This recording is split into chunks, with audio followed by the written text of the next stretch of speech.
حضرت عمر بن خطاب رضی اللہ تعالیٰ عنہ بیان کرتے ہیں، ہم ایک روز رسول اللہ صلی اللہ علیہ وسلم کی خدمت میں حاضر تھے کہ اسی اثنا میں ایک آدمی ہمارے پاس آیا جس کے کپڑے بہت ہی سفید اور بال انتہائی سیاہ تھے۔ اس پر سفر کے آثار نظر آتے تھے، نہ ہم میں سے کوئی اسے جانتا تھا، حتیٰ کہ وہ دوزانو ہو کر نبی صلی اللہ علیہ وسلم کے سامنے بیٹھ گیا اور اس نے اپنے دونوں ہاتھ اپنی رانوں پر رکھ لیے اور کہا، محمد صلی اللہ علیہ وسلم اسلام کے متعلق مجھے بتائیں۔ آپ صلی اللہ علیہ وسلم نے فرمایا، اسلام یہ ہے کہ تم گواہی دو کہ اللہ کے سوا کوئی معبود برحق نہیں، اور یہ کہ محمد اللہ کے رسول ہیں، نماز قائم کرو، زکوٰۃ ادا کرو، رمضان کے روزے رکھو، اور اگر استطاعت ہو تو بیت اللہ کا حج کرو۔ اس نے کہا، آپ نے سچ فرمایا۔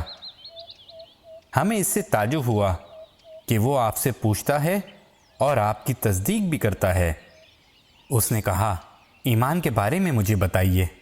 آپ صلی اللہ علیہ وسلم نے فرمایا، یہ کہ تم اللہ پر، اس کے فرشتوں پر، اس کی کتابوں پر اور اس کے رسولوں اور یوم آخرت پر ایمان لاؤ، اور تم تقدیر کے اچھا اور برا ہونے پر ایمان لاؤ۔ اس نے کہا، آپ نے سچ فرمایا۔ پھر اس نے کہا، احسان کے بارے میں مجھے بتائیں۔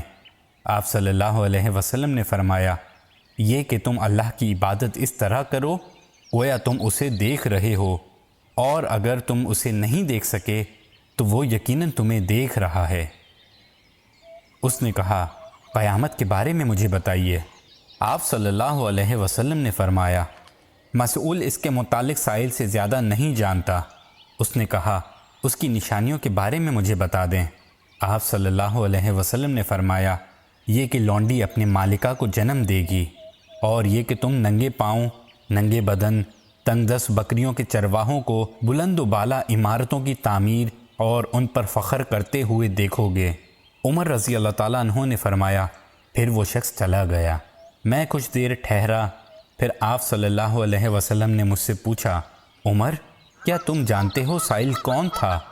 میں نے عرض کیا، اللہ اور اس کے رسول بہتر جانتے ہیں۔ آپ صلی اللہ علیہ وسلم نے فرمایا، وہ جبریل علیہ السلام تھے، وہ تمہیں تمہارا دین سکھانے کے لیے تمہارے پاس تشریف لائے تھے۔ رواہ مسلم۔ حضرت ابو ہریرہ رضی اللہ تعالیٰ عنہ نے اس حدیث کو کچھ الفاظ کے اختلاف کے ساتھ روایت کیا ہے۔ اس حدیث میں ہے، جب تم ننگے پاؤں، ننگے بدن، بہرے گونگے لوگوں کو ملک کے بادشاہ دیکھو گے، اور یہ وقوع قیامت 5 چیزوں میں سے ہے جنہیں صرف اللہ ہی جانتا ہے۔ پھر آپ صلی اللہ علیہ وسلم نے یہ آیت تلاوت فرمائی۔ ترجمہ، بے شک قیامت کا علم اللہ ہی کے پاس ہے اور وہی بارش نازل کرتا ہے۔ متفق علیہ۔ رواہ البخاری و مسلم۔